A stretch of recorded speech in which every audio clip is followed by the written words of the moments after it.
Gracia y paz de Dios y de nuestro Señor Jesucristo para todos ustedes. Amén. El sexto domingo de Pentecostés nos es una oportunidad de concentrarnos, según las lecturas de la Biblia de este domingo, en lo que es la palabra de Dios. Cuando hablamos de la palabra de Dios, en realidad estamos hablando de Dios. A veces nos referimos incluso a Dios como la palabra. Y también hablamos de la palabra de Dios.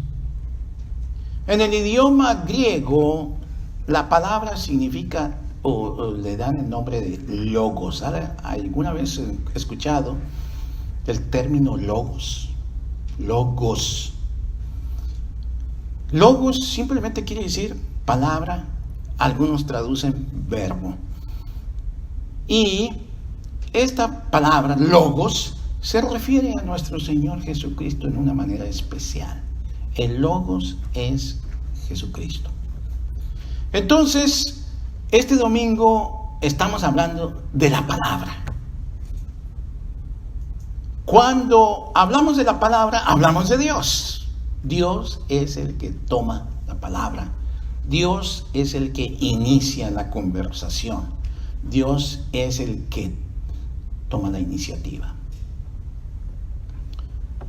Aquí en el primer pasaje vemos un ejemplo de que Dios toma la iniciativa. Él manda a un par de viejos, Abraham y Sara, a 3 ángeles para que estén allí con ellos. Y básicamente les dicen una sola cosa. ¿Qué le dicen?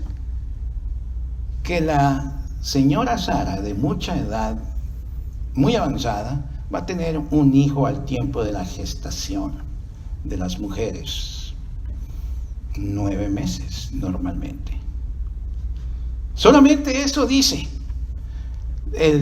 Los ángeles vienen y le dicen eso. Abraham, tu mujer va a tener un hijo. ¿Cuál es la reacción de Sara? Es una risa. ¿De cómo es esto? Se da cuenta uno de los ángeles que estaba dando este anuncio. Dice, ¿por qué se está riendo Sara? ¿Y qué dice? Lanza una pregunta retórica. ¿Acaso hay para Dios una cosa difícil? ¿Acaso Dios no puede hacer unas cosas nuevas? Una de las imágenes más poderosas que yo he usado en un ministerio entre niños, y yo creo que alguna vez la usé aquí, es cuando yo tenía un póster de Jesús en la creación, un lugar, un paisaje natural muy bonito, y Jesús el buen pastor. Y entonces yo les enseñé a los niños este póster. Yo tenía 2 pósteres iguales, uno escondido por allí, pero entonces el primero era un póster donde estaba Jesús y la creación muy bonita. Y les pregunté a los niños, ¿qué hace el diablo, el enemigo de Dios? Y entonces ellos no me respondieron. Y yo, sin esperar la respuesta, empecé a dañar con un marcador el hermoso póster. Y los niños se quedaron impresionados, ¿verdad? Que yo estuviera dañando con un marcador, pintando así como lo hacen los graffiti, los pandilleros en las calles, en las paredes, o hasta a veces en las casas, ¿verdad? Se quedaron impresionados de que yo estuviera dañando. Y entonces los volteé a ver, y algunos de ellos estaban hasta espantados. ¿Cómo yo me había atrevido a dañar un paisaje, un póster tan bonito? Pero yo les quería hacer el énfasis de lo que hace el diablo. Daña completamente la creación, daña completamente nuestros cuerpos. Y entonces yo empecé todavía a dibujar hasta unos bigotes quizá en la faz de Jesús.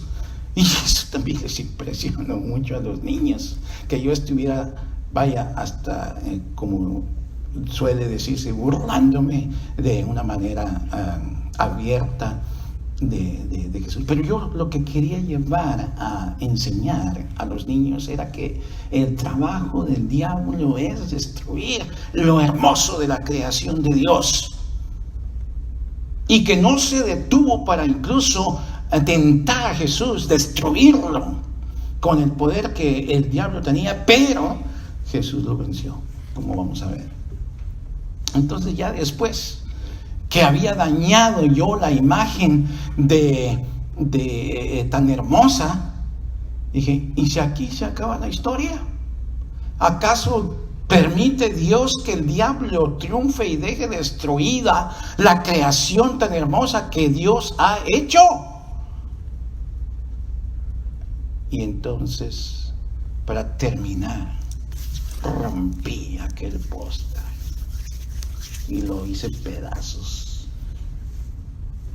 Y los niños seguían impresionadísimos. Por eso les digo esta ilustración, porque es una de las más poderosas que yo he visto y más efectivas. Entonces dice, ¿se acabó la historia allí? Entonces sacaba yo el segundo póster igualito que el primero y se los enseñaba. Dios dice que Él puede hacer nuevas todas las cosas. Y miren, aquí está. Uno nuevo. Entonces uno podía ver las caras alegres, sonrientes de los niños. Eso es precisamente lo que hace Dios. Y lo entendemos en base a su palabra. ¿Acaso hay una cosa que para Dios sea imposible o difícil, como dice aquí nuestro texto de Génesis? No hay nada. No hay nada que pueda hacer. ¿Qué es lo que hacemos nosotros con la palabra de Dios? Pues primero la predicamos, la anunciamos, la apreciamos. Pero ¿cómo? A veces nada más la escuchamos aquí. Me da la impresión de que no estamos aprovechando nosotros en nuestras vidas diarias lo beneficioso que es leer la palabra de Dios, comunicarnos o permitir que Dios nos hable.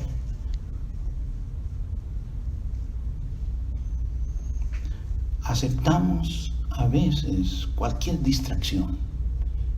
Si empezamos a leer la Biblia quizá, o una meditación acerca de la Biblia, y cuando nos suena el teléfono, la dejamos a un lado y preferimos contestar. Y a cualquier otra cosa que nos distraiga, ahí estamos nosotros perdiéndonos mucho del beneficio que Dios tiene para nosotros. Es como cuando alguien está hablando de frente y de pronto se va el interlocutor, la persona con la que estamos hablando, se va, nos da media vuelta y sin decir nada. Pues hasta podría ser tomado como una afrenta, una falta de respeto, una ofensa. Imagínense ustedes a Dios hablándoles y de pronto contestando, prefiriendo ustedes contestar el teléfono o ser distraídos por cualquier otra cosa. ¿Por qué lo digo? Porque eso me ha pasado a mí con cierta frecuencia. Y si me ha pasado a mí, yo casi puedo apostar que también a ustedes. Bueno, yo no apuesto, pero aquí lo uso para ilustración. nos distraemos fácilmente. Perdemos la oportunidad de escuchar lo que Dios tiene para nosotros. Por eso a veces, con mucha frecuencia yo me topo, yo no leo la Biblia, me dice el pastor, porque no la entiendo. Bueno, no la entiende porque no está concentrado, porque no se deja llevar por el Espíritu de Santo. Las Escrituras, dice el apóstol San Pablo, nos pueden hacer sabios, nos pueden ilustrar, nos pueden enriquecer el conocimiento, no solamente de las cuestiones de la vida, del tiempo secular, del tiempo temporal, de lo que es la materia, cómo estamos viviendo nuestras vidas, sino también, como nos dice en ese mismo texto de 1 Timoteo 3:16, si no me falla la memoria, dice: las Escrituras te pueden hacer sabios para la salvación. Sabios para la salvación que es en Cristo Jesús. Entonces, si nosotros queremos ser sabios para la salvación, tenemos que ir a la fuente de esa sabiduría, y Dios está allí disponible todo el tiempo. Tan pronto abrimos la Biblia, está Dios hablándonos en una comunicación directa. ¿Hay alguna cosa imposible o difícil para Dios?, pregunta el ángel. Y debemos contestar esa pregunta nosotros. ¿Hay cosa que a Dios le cueste hacer? Bien. María, en nuestra lectura del Evangelio hoy, ella prefirió sentarse ante los pies de Jesús y escuchar la palabra. A ella le fascinaba escuchar a Jesús. Las historias, las ilustraciones, las parábolas, las verdades que decía Jesús, que salían de su boca, que ella no se preocupaba de nada, se desconectaba, por así decirlo, del mundo, apagaba su celular y se sentaba directamente a escuchar a Jesús. Ella se deleitaba. Ella, como dice el Señor Jesús en nuestro pasaje, escogió la mejor parte. Mientras que su hermana, ¿qué dice la Escritura? Estaba afanada en brindar la mejor atención a sus invitados, a los otros discípulos de Jesús, al mismo Señor Jesús quería ofrecer. Ella estaba aturdida y confundida y muy atareada. Eso nos ilustra a nosotros que mientras que tengamos nuestra atención en las cosas materiales, nos van a aturdir, nos van a confundir, nos van a hacernos alejar de lo que verdaderamente es benéfico para nosotros, de lo que verdaderamente nos puede hacer sabios. Dios no nos habla por teléfono. Lo podría hacer, pero Él prefiere las Sagradas Escrituras. ¿Lo estamos escuchando? ¿Aceptamos su llamada? ¿O decimos, no, esta no, o le contesto más tarde u otro día? ¿Acaso hay algo imposible para Dios? No, Él viene, Él toma la iniciativa. Jesús nos habla, Jesús nos da el ejemplo. Jesús nos da su vida. Jesús nos da su cuerpo. Su cuerpo hoy en día. Y nos da su sangre. ¿Con qué propósito? Para hacernos salvación, sanos o sabios. Sabios y saludables. Él toma la iniciativa de ofrecerse a nosotros. ¿Hay algo imposible para Dios? Está la palabra disponible. Mi exhortación y amonestación a ustedes es que lean más la palabra, que se comuniquen con Dios, que permitan que Dios los haga sabios.